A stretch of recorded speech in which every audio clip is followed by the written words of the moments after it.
Chappell's has always been the heart and soul of that North Kansas City area in there, and helped define it and put North Kansas City on the map, which is some of the stepping stones of where it's there today as an entertainment area. You have to have those anchor businesses that were there originally to kind of bring that culture and that feel there before you could get the cinder blocks and the other businesses and the American Fusion Cafe and Harrah's and places like that. You got to have those original businesses. So we really appreciate the fact that he originally chose North Kansas City to put his business there, because it means a lot to us, and it means a lot to the businesses, and helps us, that's why we're here today.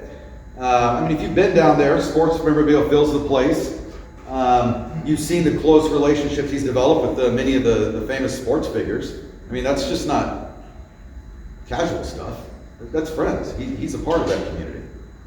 He has an unusual distinction for a non-athlete and a non-coach to also be in the Missouri Sports Hall of Fame. So congratulations on that. As it said, he's originally from Keokuk, Iowa, but he found his way to Drury University in Springfield, Missouri, which was probably Drury College at that time, if I remember correctly. And then he found his way to North Kansas City after graduating, where he actually had two businesses before he bought in what was originally a bar, which then became North Kansas City's most prominent destination as a restaurant and sports museum. I'm sure, Jim, you've got a lot more great stories with us. We're ready to hear them. So everybody, Jim Chappell.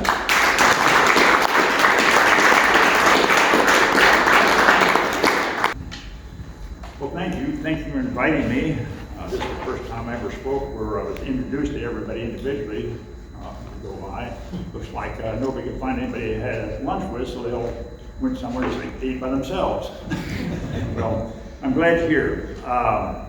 First thing I want to tell you the status of the restaurant. Everybody knows I sold it, and I sold it to some people that didn't do so well. And my friend David Block, who is here today, he bought it along with Alex, and Jim does all the work for him. Jim right up here in front, and his intention is to take it back to where Chappell's was, and he's done a pretty good job on that.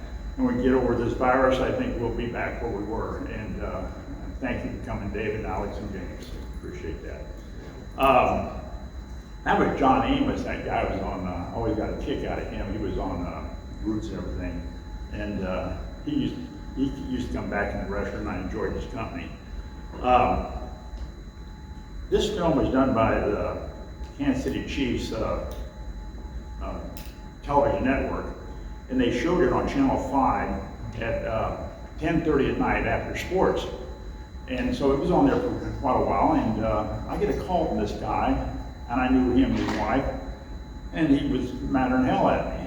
I said, "What's the matter?" And he says, "Well," he says, "you ruined my night last night." I said, "How's that?" He says, "I spent $12 on this little diamond-shaped pill." "You mean a Viagra?" "Yeah, I mean a Viagra."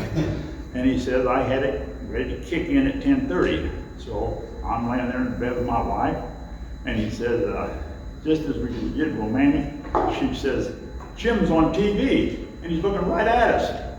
And so we talk for a minute, and I get back in the moment a few minutes later. She jumps up and says, "I'm not in the mood. I'm out of the mood." And he says, "What's the matter?" She said, "Well, he's right here in the room with us." And I said, "Well, I feel bad about that." So I said, "I'll send you a check for $12, and you tell your wife not to think of Jim Chappell when she's watching in bed with you." So, I was asked to talk about a book here, and I don't want to do it. It's Bill Geist, Lake of the Ozarks. I just want to tell you about this. It's a great book. Bill Geist was on CBS Sunday morning for 30 years. His son's on NBC with Joe Scarborough and everything. And he's got a star on the Hollywood Hall of Fame, Walk of Fame, and he wrote this book about our relationship in Lake Ozarks. Bill Geist was the best man at my wedding, and he was friends with Gina and I. And we had, on our 50th wedding anniversary, she says, "I'll tell you what we ought to do, rather go on a cruise or anything, why don't we get a reunion with people we worked with at Arrowhead Lodge down at the lake, and the people that are in our wedding." And I said, "Gina, they're dead." But anyhow, she had them come in and everything else, and about 15 people showed up. And Billy came in. Now, Billy's not on TV anymore because he has Parkinson's and he's retired. But he showed up. And then we were talking about his 9 books that he had, and he showed and everything. He's got 9 bestsellers, and they're really funny books. And he always talked about writing a book about Arrowhead. And so we talked him into doing that. And my wife, every picture in this book is my wife is Cindy. She worked with me to get this book done. And our wedding pictures in there tell how I met and everything else. But that's not what's good about the book. What's good about the book, it's really funny. And so you really want to see it because it's a funny book. So it's on about 10:30. Anybody here from Hellsburg? Well, I'm going to tell the Hellsburg story. There's a guy named Jeff Common who worked for Hellsburg. Barnett hired him from Warner out of Philadelphia, and he was into customer service. And he always said to me, he said, Jim always gives you the pickle. And I never quite knew what that meant. I knew he meant I did a lot of good service and everything like that. But he always bragged about me and everything, and that was nice. And I'm there one day and I see a book. It says, always give him the pickle. It's a book written by this guy that owned about 30 restaurants out on the West Coast. And he had this customer who came in every day. He'd get a hamburger, malt, French fries, and he wanted an extra pickle. So one day this employee decided to charge him for the pickle. He got all upset, wrote the guy, and the guy did what he could to do to help solve the problem. But then he said, customer service, he wrote this book, and he called it Give Him the Pickle. It's about customer service, and he did seminars on it. And Jeff Common, the president of Hellsburg, used that book, and so he always used that term to me that I always gave him the pickle, give him the compliment. So, as you all know, a few years back, Warren Buffett was on the steps of the Plaza Hotel along with Barnett and Hellsburg. And Barnett says, I would like to sell Hellsburg diamonds. And so Warren says, send me the financial. So, as you all know, send the financial, and he buys Hellsburg. And so I'm standing there one day, and in walks Warren Buffett, Jeff Common, and Barnett Hellsburg. Walked right up to me, and they said, Jim, we'd like you two to meet. He says, Warren, this is Jim Chappell. Jim Chappell, this is Warren Buffett. He shakes my hand. He says, I hear you're quite the entrepreneur. I said, funny, I've heard the same about you. Actually, I didn't say that. It's just too good a line to pass up. And so we start talking now. Now, lucky for me, out of 50 states in the Union, the state of Nebraska, I'm a personal friend of the former governor. So now I got some street cred to talk to this guy. I said, you know, we have a personal friend, Kay Orr. I've known her for 35 years. We've traveled with her and her husband and I and my wife have traveled together, and I understand she's a big supporter, you were a big supporter of hers, and she really appreciated that. And so that was a good conversation. And I said, also, the people that own Woodman Accidental Life, I'm the godfather of the son of them. So now I really got some good street cred. So I'm happy, we're talking, everything's going fine, even in like. So then I said, would you like a table? They said, oh no, we didn't come here to eat. He said, we just wanted you two to meet. So I really don't know where to go with this story with something like that. This guy's got $90 billion. Wants to meet me? I'd like to meet somebody with money. But anyhow, I said, well, thank you, and I appreciate you coming. And I guess I could say I never knew a pickle was really worth all that. But it was a nice encounter, and Warren Buffett and Barnett and Hellsburg were really nice guys. Kevin Keatsman. He got fired, but he was the voice of the sports in Kansas City. And when we sold the restaurant, he invited me to talk on his show. So I said, I had an hour. And he said, one thing, somebody told me, he said, one of the things he wants to find out is what you got for the restaurant, what you sold it for. And I knew I wasn't telling him that, but I'm prepared for him. So we get on the show, and everything's going fine. He's calling me a legend, an icon, buttering me up. And finally he says, Jim, he says, that stuff you have, he says, that's irreplaceable. He says, I can't believe what that's worth. He says, how did you ever possibly come up with a price to sell it? I said, it's easy. I said, I had to go outside. I said, I went to Dr. Swag. Dr. Swag? He says, who's Dr. Swag? I said, some wild ass guess. And to be honest with you, it wasn't gas. I just wanted to get enough money out of it. So, but anyhow, then he got in trouble with the chiefs later on. I'm walking in the restaurant one night, and this lady walks up to me, and she says, "I understand you're the owner." I said, "Yes." And she says, "Do you have any Bart Starr stuff in here?" I said, "Yeah, I got Bart Starr stuff in here." I said, "He's a great guy. I've met Bart Starr a couple of times." I said, "I'm a friend of Lenny Dawson, and we're friends." He says, she said, "Could I see it?" So I showed her around, and she was very interested. She's a very classy business type of lady. And she said to me, she said, "I should tell you," she said, "I'm Bart Starr's administrative assistant." I said, "Well, that's really nice." She says, "Would you like to talk to Bart?" I said, "Yeah."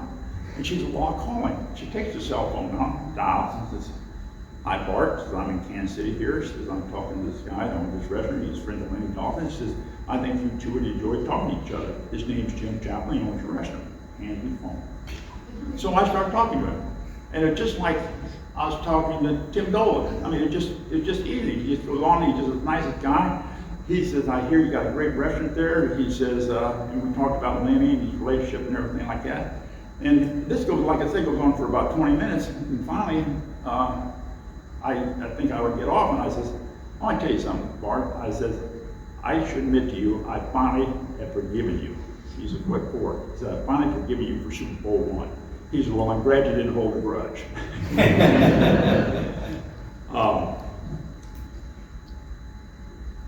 I got these stories here. I'm trying to think of one you want to hear, because I'm not going to get them all in. I could tell the Mike Garrett story. Mike Garrett, as you saw in the film, is a friend of mine. He comes in the restaurant, and late at night, he's moving back to Kansas City. He moved back to Kansas City, and he was in the airport. He thought he'd stop by Chapel before he went out to Johnson County, and so we start talking. He sees on the board there, he says, "I'm in the Missouri Hall of Fame." He kind of looks at that, and I could tell he's a little miffed, because he's not in there. He says, "You're in the Missouri Hall of Fame?" I said, "Yeah." He said, "You realize, Jim," he says, "I'm a consensus first-team All-American from Southern California, University of Southern California." I said, "Yeah, Mike, that's a great achievement." He said, "Jim, you also realize," he says, "I scored the first touchdown in the Super Bowl IV when we beat the Minnesota Vikings." I said, "Yeah." I said, "Mark, that's great. I'm real happy with that." He says, "And I'm in the Chiefs Hall of Fame." "Yeah, and you deserve that very much." He says, "Besides that," he says, "I'm the Heisman Trophy winner, the best football in the nation." And he said, "I win the Heisman Trophy." I said, "Yeah, Mike, those are all great accomplishments." I says, "But you seem like you're missing something here." I says, "Did you ever own a sports restaurant?" He said, "No." I said, "I think we found a problem." But in actuality, I hyped that story a little, but I called Gerald Andrews the next morning and I said, "I'd like to nominate Mike Garrett as the Missouri Sports Hall of Fame." And I told him all this stuff, and he said to me, he says, "Was he ever in a sports restaurant?" No, so he got in the next class. As you all know, Mike Murphy used to do shows in my place all the time. And I did show I do go over his show place and did shows. And we called it Southeast Iowa Show. He was from Ottumwa, Iowa, and I'm from Keokuk, which is about 60 miles apart. We were in the same conference, and he's a couple years older than I, but we had a lot in common. And we called it Southeast Iowa Show and everything else. And he'd do shows at my place, but he never charged me. I'll go back to Grigsby. Those commercials there, Grigsby never charged me for those commercials. He did for me and Alec Gates. And after about 3 years, they went up to him and said, "We don't get invoice from Chappell or Gates." He says, "Why would you get invoice?" He says, "Well," he says, "you're doing commercials for me." "Oh," I said, "I'm not doing commercials." He said, "I just mentioned the name." But he mentioned my name for about a minute and a half. So that's Grigsby. So now Murphy always did the shows over there for nothing. And he said, "You know, Jimmy," he said, "what we need to do, we need to get the Chiefs all back together and do a Super Bowl Chiefs show." Now I'm thrilled to death. I'm leaving. I think, God, they're doing it for nothing. They're going to get the Chiefs together. I get a lot of publicity and everything. Problem is, about 2 weeks later, he calls up. He says, "How you doing on getting those Chief players together?" "Oh," I said, "I'm going to do it." So anyhow, I knew if I got Dawson, I got Lothmer, I got Otis Taylor, I got Bobby Bell. So we got them all over there. And Kurt Murs, if you remember, he used to be a disc jockey with Murphy. and he played for the Chiefs, and I got him back from Springfield, so we welcome home mothers. We had a great show. Everybody was happy, and Murphy always says, best show you ever had, best show we ever had. Anyhow, so now I'm on the show again a few months later, and he says, Jim, he said, that was a great show, best show we ever had. He says, you need to do, don't we? I was, what's that? He says, we need 85 oils. So now I knew what I was going to do. So I knew if I got Brett, it'd work out. So we got Brett and Larry Jackson and Lawton, and we had another good show. But that was kind of a fun thing to do too. USA Today, they've always been good to me. They always put me at the top restaurant, and they always talk about me and everything. So somebody called me up and said, Jim, says, you've just been voted the best place in the country to watch the Super Bowl. I said, well, that's great. I said, there's only one problem with that. I said, I'm not open on Sunday. So now I got to scramble. I get a call on Channel 9, I get a Channel 4, I get a Channel 41, and they don't want to do a story on me being the #1 place in the country to watch the Super Bowl. So now I got to make a decision. So at the last minute there, I said, I'm opening up. It's the game was the Denver Broncos and Seattle. It's a horrible game. Remember, Manning dropped a snap and everything, and it's horrible. And I don't think I had more people there than I have here today. but I opened, and I wanted to have some credibility with them and everything. So now there's a man on here. I'm going to finish that. This Kansas City Star did a front page article on it. It says, iconic bar opens for the deal. I got more publicity out of not being open and if I was open. It's kind of like the fire. The story when the fire in 1997, and the fire, it wasn't the story that half the block burned. The story was that chapels didn't burn. They're interviewing me, and this guy over here lost his insurance business. He's over there crying. And they're over talking to me about how lucky I was that it didn't burn. I said, talk to that guy. He lost everything. He's over there crying. Don't talk to me. And I thought that was kind of odd. That the story was iconic restaurant saved by fire rather than up with the town burned down. I get letters all the time. I got thousands of letters, and I really enjoy reading them. Some of them are just, small, but I get this letter from a Susan Bales, and she understands that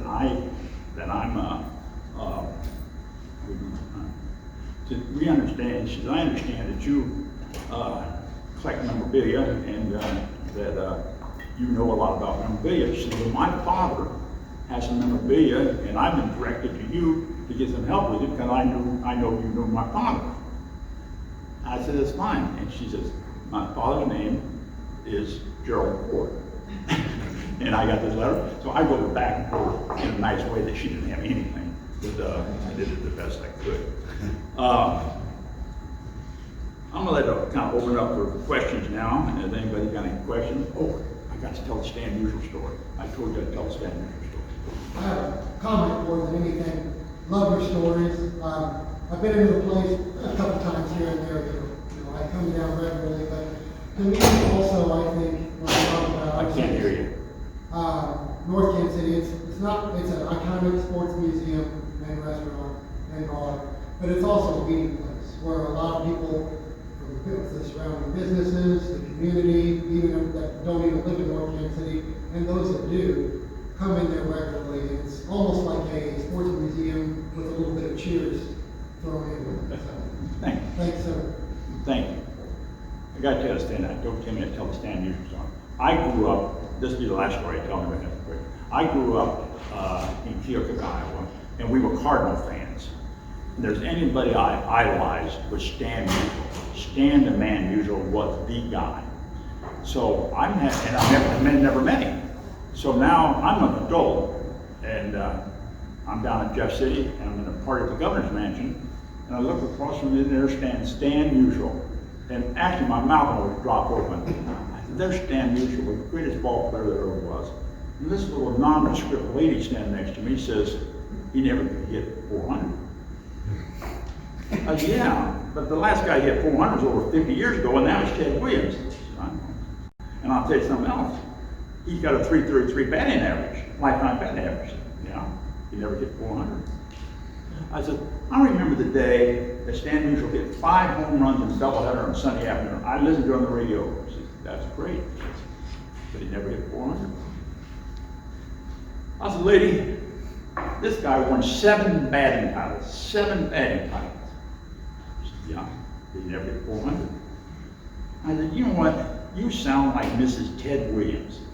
She says, I'm not Mrs. Ted Williams, but I am Mrs. Stan Musial. I want you to meet my husband. And she says, and I'm going to thank you, Jim, you hung in there with me. You hung in. And so she introduced me to Stan Musial, and that was a nice evening. And thank you very much. It's been a pleasure talking to you. And we just say if any other questions.